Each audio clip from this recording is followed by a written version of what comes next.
The alien girl pleaded for a simple hug, never realizing he was a human billionaire magnate. Marcus Chen pulled his worn jacket tighter as he walked through the lower district of Nexus Station. The massive trading hub stretched for miles in every direction, filled with beings from 100 different worlds. Bright signs flickered in a dozen languages, advertising everything from star charts to exotic foods. The air smelled of engine oil and strange spices. Nobody recognized him here. That was exactly what Marcus wanted. Back on Earth, his face appeared on every news channel. Reporters followed his every move. Business leaders requested meetings. Politicians wanted his support. Being the wealthiest human in the galaxy meant never having a moment of peace. So Marcus had slipped away from his security team, dressed in simple clothes, and boarded a transport to Nexus Station under a false name. For 3 days, he had wandered the station like a normal traveler. He ate at small food stalls. He watched street performers. He talked to merchants who had no idea who he was. It felt wonderful. The lower district grew darker as Marcus walked deeper into it. Fewer tourists came here. The shops looked older and less maintained, but Marcus found it peaceful. He turned down a narrow alley between 2 storage buildings, looking for a shortcut back to his rented room. That was when he heard the sound. Someone was crying. The sound was soft and frightened, like a wounded animal trying to stay hidden. Marcus stopped and listened carefully. The crying came from behind a stack of empty cargo containers. Marcus walked slowly toward the sound. He did not want to scare whoever was there. As he moved around the containers, he saw her. The alien girl sat curled against the wall. Her skin was a pale, translucent blue that seemed to glow faintly in the dim light. She looked young, maybe equivalent to a human teenager. Her clothes were torn and dirty. A dark bruise marked her left arm. Large golden eyes looked up at Marcus with pure terror. Marcus recognized her species immediately. She was Sylvari. He had read about them in galactic news reports. Their homeworld had been destroyed 6 months ago when their sun went unstable. Thousands of Sylvari had escaped, but they were scattered across the galaxy now. Refugees with nowhere to go. "It's okay," Marcus said gently, holding up his empty hands. "I won't hurt you." Marcus slowly crouched down, making himself smaller and less threatening. He pointed to himself. "Marcus," he said simply. Then he pointed to her with a questioning look. The girl stared at him for a long moment. Finally she whispered, "Lyra." "No trouble." Her eyes widened slightly and she looked down at the ground. 3 days, she whispered. Marcus felt anger rising in his chest. Not at Lyra, but at a galaxy that could let a child starve in an alley. He reached into his pocket and pulled out a protein bar he had bought earlier. Slowly he held it out to her. Lyra stared at the food but did not reach for it. She looked confused, as if she could not understand why someone would help her. "It's okay," Marcus said softly. "Take it. You need to eat." He had more money than he could spend in 10 lifetimes, and this girl had nothing. When Lyra finished eating, she looked at Marcus again. This time, her expression was different. She looked hopeful but also deeply sad. She said something in her language, then tried again in Galactic Common. Sylvari need, touch, need feel, not alone. She struggled to find the right words. "Please, you give Lyra, hug." They absorbed emotions through physical contact. It was how their people had communicated and comforted each other for thousands of years. But most species avoided touching Sylvari. The emotional connection frightened them. Lyra saw Marcus hesitate and tears spilled down her blue cheeks. "Please," she whispered. "Lyra so cold inside, so alone, just small hug, please." But this girl wanted nothing except a moment of comfort, something so simple that it cost nothing, something Marcus could give freely. He moved closer and opened his arms. "Come here, Lyra." He wrapped his arms around her gently, careful of her injured arm. Lyra pressed her face against his shoulder and began to cry harder, but these tears sounded different. They sounded like relief. Marcus felt something strange happen. A warmth spread through his chest. Not physical warmth, but something deeper. He could feel Lyra's emotions like whispers in his mind. Loneliness, fear, grief for everything she had lost, but also, underneath it all, a tiny spark of hope. And Lyra could feel his emotions too. She felt his genuine compassion, his sadness at seeing her suffer, his determination to help. She pulled back slightly and looked at him with wonder in her golden eyes. "You really care," she whispered, as if she could not believe it. "You really care about Lyra." "Yes, I do." He supported her weight as they walked slowly through the lower district. "Where do you sleep?" Marcus asked gently. Lyra pointed toward a cluster of abandoned storage units near the station's outer wall. "There, with other refugees, but—" They move away from Lyra. They afraid of Sylvari touch. "You can stay there." The doctor, a kind Centaurian with 4 arms, treated her injuries and gave her vitamin supplements. Marcus paid with his credit chip, using one of his anonymous accounts. The doctor asked no questions. Then Marcus took Lyra to his rented room. It was small but clean, with 2 narrow beds and a small bathroom. Lyra stood in the doorway, staring at everything as if she could not believe it was real. "You can take a shower if you want," Marcus said. "I'll order some food."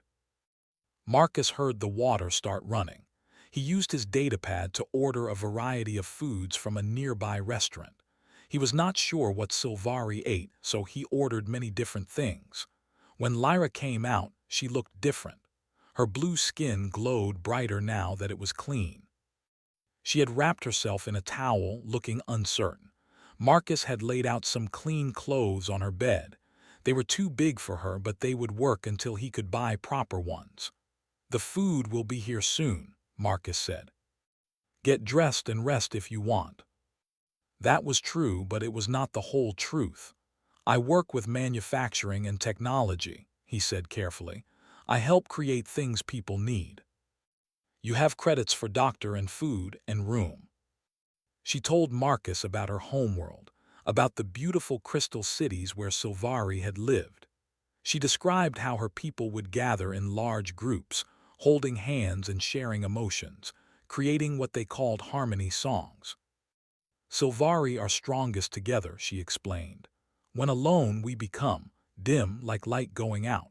Her voice grew sad. After Homeworld destroyed, Lyra separated from family in refugee ships. Lyra searched for them but no find.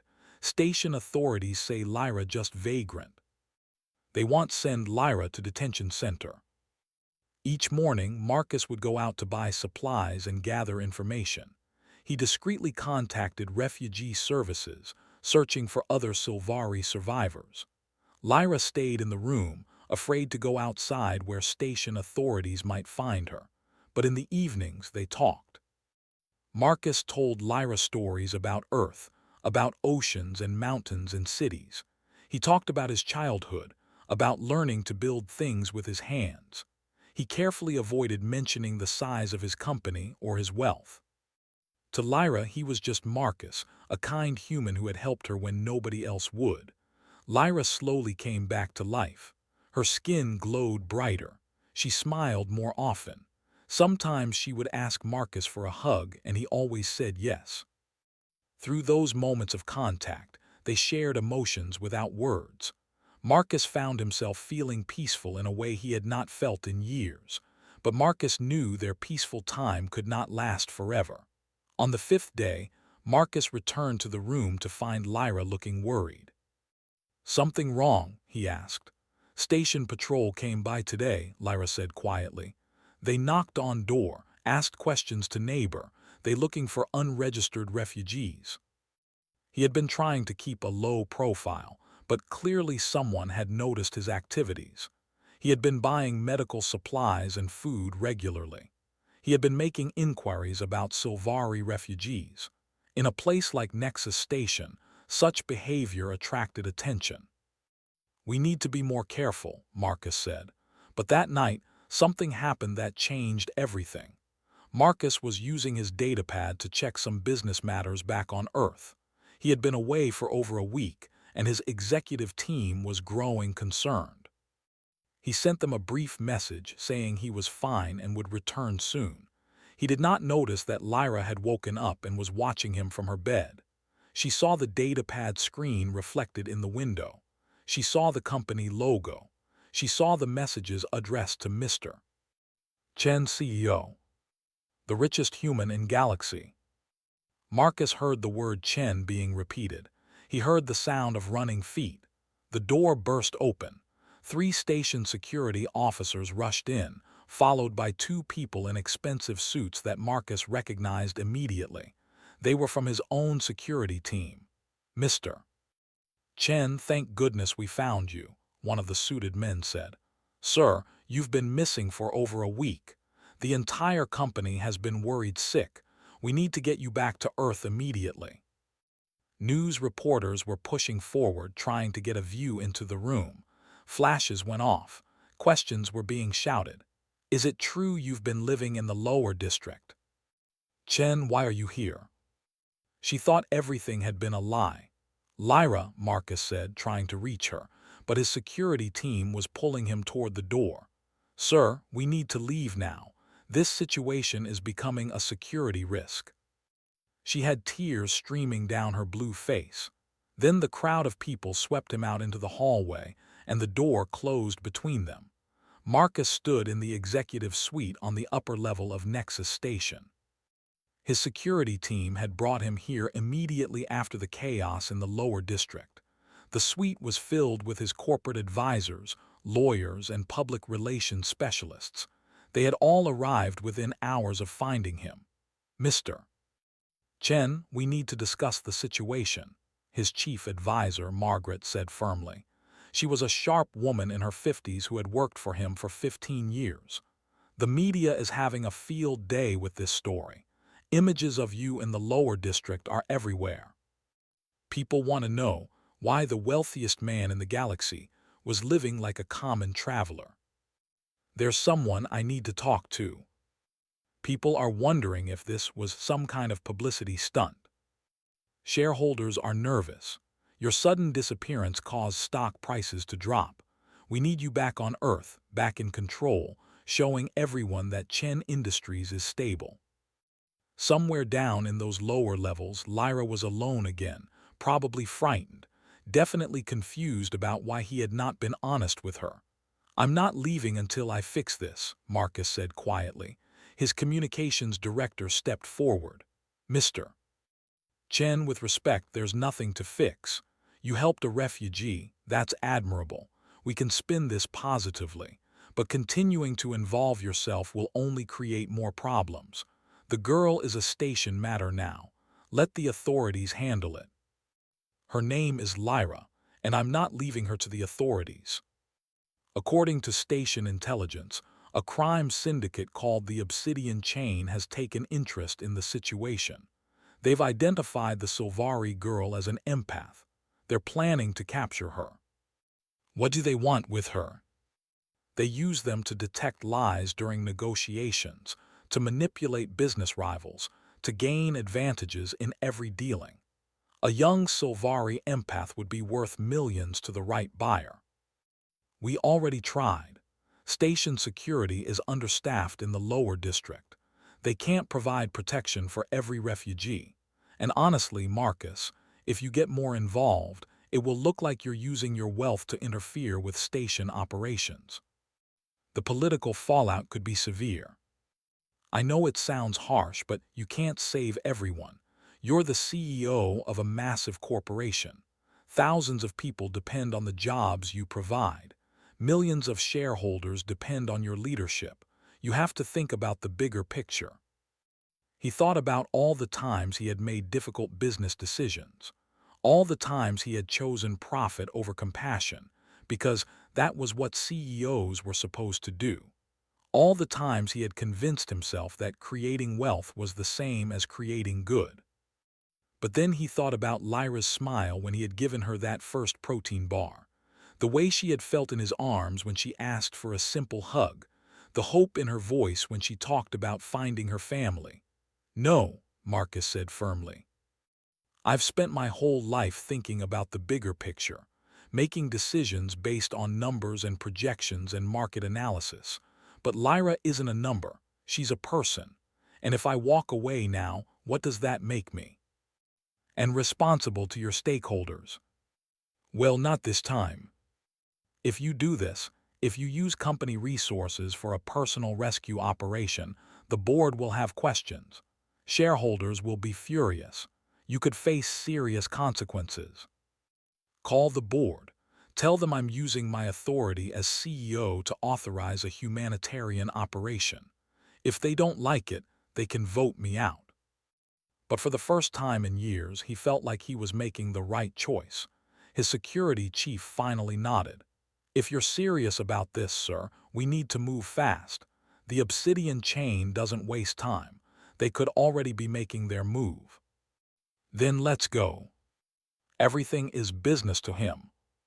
Use your money, your influence, your resources. Turn this into an opportunity. "Get me everything you have on Cross and the Obsidian chain," Marcus said. "And someone find out where Lyra is right now. I need to know she's safe. Our contacts in the lower district report that the girl left your room shortly after you were taken away. She fled into the depths of Sector 5. Nobody has seen her since. Lyra was out there somewhere, alone and frightened, thinking he had abandoned her, and the Obsidian chain was hunting her. Then we find her first," Marcus said, his voice hard with determination. "No matter what it takes." Her heart pounded with fear. Tears streamed down her blue face as she stumbled over broken pipes and discarded equipment. She had trusted Marcus. She had believed he was just a kind traveler who understood loneliness, but he had lied to her. He was one of the most powerful humans in the galaxy, and he had been pretending to be someone ordinary. Why would someone like that help her? It must have been some kind of game to him. Rich people probably found it amusing to play at being normal. Lyra felt foolish for believing their friendship had been real.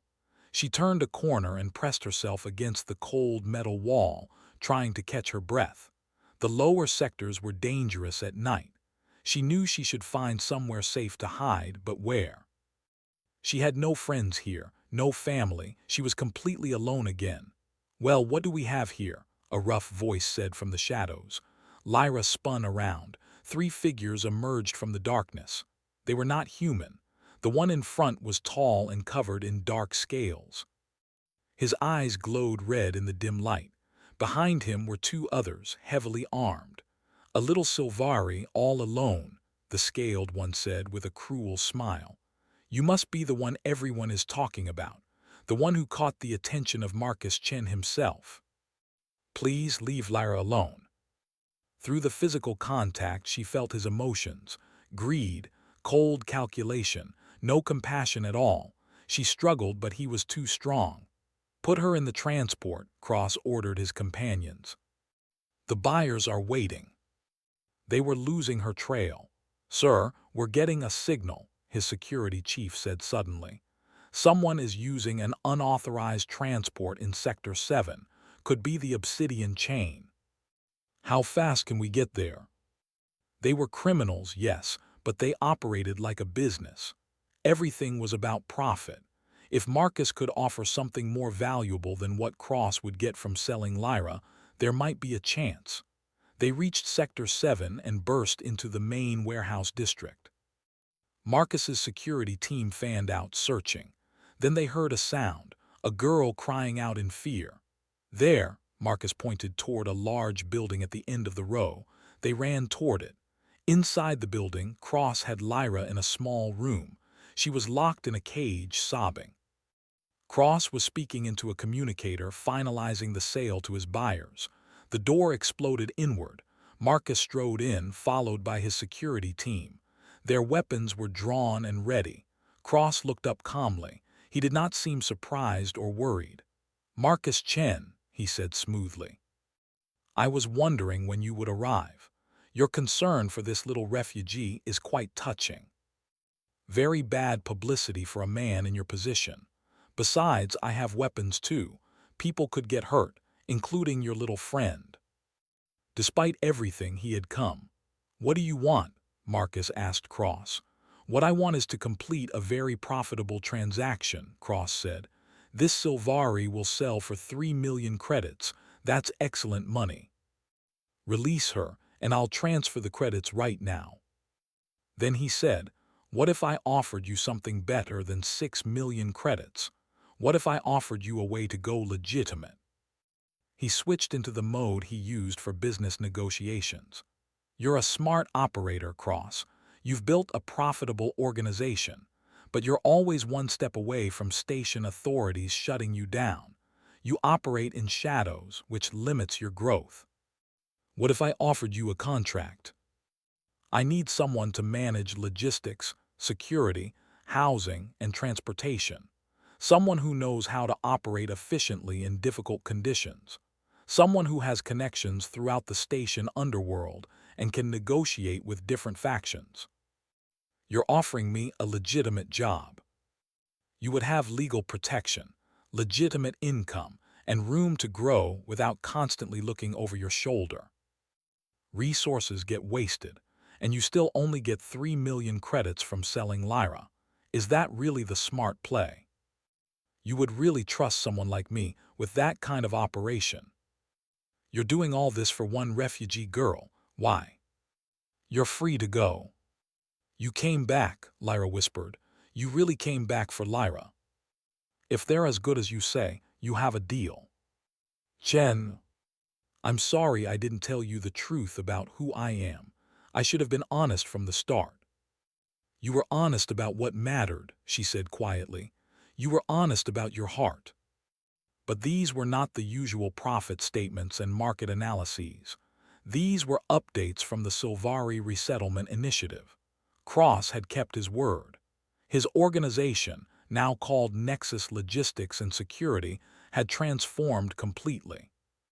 They were operating legally across 5 different star systems. Their first priority had been exactly what Marcus requested: finding scattered Sylvari refugees and reuniting families. The search for Lyra's family had taken 2 months. Teams had checked refugee camps, transit stations, and settlement colonies across dozens of worlds. Finally, they found them. Lyra's mother and younger brother had been living in a small refugee center on a mining colony in the Outer Rim. The reunion had been recorded, and Marcus had watched it at least 20 times. The joy on Lyra's face when she saw her mother again made everything worthwhile. Margaret entered his office without knocking. She did that now. Their relationship had changed after the Nexus Station incident. She respected him more, even though she still disagreed with some of his decisions. "The board meeting is in an hour," she reminded him. "They're going to ask about the financial impact of your new humanitarian division. Turns out people like doing business with companies that actually care about people. They call the Sylvari program a waste of resources. 6 months ago, you would never have said that." She was smiling, her blue skin glowing with health and happiness. Behind her, Marcus could see other Sylvari moving around in what looked like a large, comfortable building. "Marcus," Lyra said excitedly, "the cultural center opened today. You should see it. There are rooms for harmony singing, spaces for children to play, and even a garden with plants from our old homeworld. Well, plants that look like them. The real ones are gone. You worked hard to make it happen. She was a natural leader and everyone loved her. I couldn't have done it without you," Lyra said softly, "without your support and your resources. I've been thinking a lot about the day we met, about how you found me in that alley when I had nothing. Do you remember what I asked you for? I didn't know about your wealth or your company. I just knew you were kind, and that kindness saved my life. We're having a ceremony to bless the new center. But Marcus, thank you for everything, for coming back when I thought you had abandoned me, for fighting for me when it would have been easier to walk away, for showing me that some people really do care. Marcus sat quietly for a moment, remembering that frightened girl in the alley. She had come so far. They both had. The board meeting went exactly as Marcus expected. Some members questioned the money being spent on humanitarian programs. They wanted him to focus purely on profit. Marcus listened patiently, then he showed them something. "These are letters," he said, projecting images onto the large screen. "Thousands of them, from Silvari refugees who now have homes, from workers who appreciate our new ethical labor policies, from communities where we've invested in schools and medical facilities. And these," he pulled up another set of images, "are contracts. New business partnerships with governments and organizations who want to work with a company that demonstrates real values. Our reputation has never been stronger. Our employee satisfaction is at record highs. Our stock value has increased 20%. We're not sacrificing profit. We're redefining what profitable business looks like." Marcus prepared for an argument, but instead the man said, "I've been on this board for 30 years. I've watched a lot of CEOs come and go. Most of them cared only about quarterly earnings. But you, Mr. Chen, you've reminded us what leadership really means. You have my full support." Somewhere up there, beyond Earth's atmosphere, Lyra was beginning a new life. Thousands of other Silvari were finding homes and families. Cross was running a legitimate business and discovering that helping people could be more satisfying than exploiting them. Marcus thought about the man he had been 6 months ago, wealthy beyond measure but empty inside, surrounded by people but profoundly alone. He had convinced himself that building an empire was enough, that creating jobs and generating wealth was the same as making a difference. Then a scared alien girl had asked him for something that cost nothing, a simple hug, a moment of genuine human connection, and that simple request had changed everything. His communicator chimed again. This time it was a message from one of his executives. They had identified another refugee crisis developing in the Andromeda sector. Thousands of families displaced by a natural disaster. They were asking if Chen Industries would help. Marcus smiled and typed his response. "Absolutely. Whatever resources they need, and contact Nexus Logistics. Tell Cross this is exactly the kind of work his company was built for. More people who needed help, more opportunities to make a real difference." And now Marcus had the wisdom to recognize those opportunities and the courage to act on them. Margaret appeared at his door again. "You're smiling. That's becoming a regular thing with you now. Money, security, corporate structure, all designed to keep me separate and safe. But those walls also kept me isolated. Lyra taught me that real wealth isn't about what you accumulate, it's about what you share.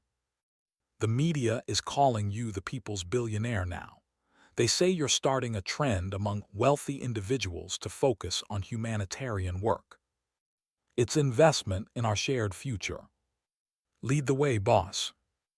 A reminder that despite all their differences, beings throughout the galaxy shared the same basic need to be seen, valued, and cared for.